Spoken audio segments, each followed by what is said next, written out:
Ya pemirsa, pasca ditemukannya pedagang yang positif COVID-19 di Pasar Minggu menyebabkan pasar tradisional itu ditutup sementara waktu agar tak muncul klaster baru di pasar. Dan untuk mengetahui kondisi terkini, kita bergabung dengan rekan Nadia Hutagalung dan juru kamera Adini Anissa. Nadia, bagaimana situasi pagi ini di pasar tradisional Pasar Minggu? Pasar Minggu kembali dibuka. Sebelumnya sempat ditutup sekitar 3 hari akibat adanya sejumlah pedagang yang dinyatakan positif COVID-19 setelah menjalani pemeriksaan rapid dan juga swab test. Untuk situasi pada pagi hari ini kami memantau masih terlihat sepi karena memang berdasarkan informasi yang kami dapatkan operasional pasar pada pagi hari ini dimulai sekitar pukul 8 pagi hari ini. Dan oleh sebab itu sejumlah petugas gabungan baik dari TNI, Polri, Disub dan juga dari Satpol PP sejak tadi masih melakukan persiapan. Begitu juga, begitu kami memasuki kawasan di dalam pasar Minggu ini, sejumlah pedagang terlihat mulai menyiapkan untuk membuka lapaknya dan operasional pasar pada hari ini dilakukan dengan aturan ganjil genap di pasar. Hari ini 23 Juni 2020 berarti giliran toko-toko dengan nomor ganjil yang diizinkan untuk berjualan. Selain itu, berdasarkan informasi yang kami dapatkan juga untuk sementara waktu ini, pedagang yang diizinkan berjualan adalah pedagang yang masih berada di dalam kawasan, di dalam Pasar Minggu.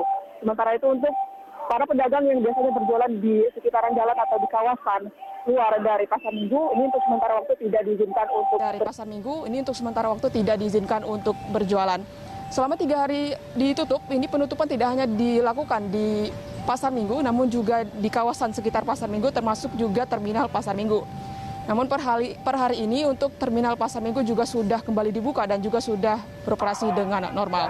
Selama ditutup 3 hari, ini mulai 20 sampai dengan 22 Juni 2020, dilakukan sterilisasi, penyemprotan disinfektan dilakukan baik di kawasan Pasar Minggu ataupun juga di terminal Pasar Minggu. Meskipun begitu, Cikal memang berdasarkan informasi yang kami dapatkan, sejumlah pengamat sendiri mengatakan harusnya pasar yang didapati sejumlah pedagang dinyatakan positif COVID-19, harusnya ini ditutup minimal 14 hari, di mana hal itu sejalan dengan masa inkubasi COVID-19.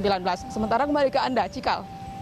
Nadia, apakah penjagaan TNI Polri dilakukan selama penutupan sementara untuk mencegah klaster baru di pasar? Ya, terkait dengan penerapan protokol COVID-19 nantinya akan dilakukan tepat di pintu utama dari Pasar Minggu ini. Dan kami juga melihat di sini terdapat 2 wastafel portable yang juga sudah disediakan. Namun untuk pemeriksaan secara ketat yang dilakukan oleh petugas gabungan, juga untuk pemeriksaan suhu tubuh memang kami belum melihat dilakukan untuk pagi hari ini karena mengingat juga seperti yang kami sampaikan tadi, operasional pasar akan dibuka sekitar pukul 8 pagi hari ini. Cikal dan juga pemirsa, selain Pasar Minggu ini, sekitar 18 pasar di DKI Jakarta juga telah didapati adanya sejumlah pedagang yang dinyatakan positif COVID-19. Dan untuk di Pasar Minggu ini sendiri, pekan lalu dilakukan pemeriksaan dari 48 pedagang dan akhirnya dinyatakan 3 orang pedagang positif COVID-19. Demikian, Cikal. Baik, terima kasih rekan Nadia Hutagalung dan juru kamera Adini Anissa untuk laporan langsung dari Pasar Minggu, Jakarta Selatan.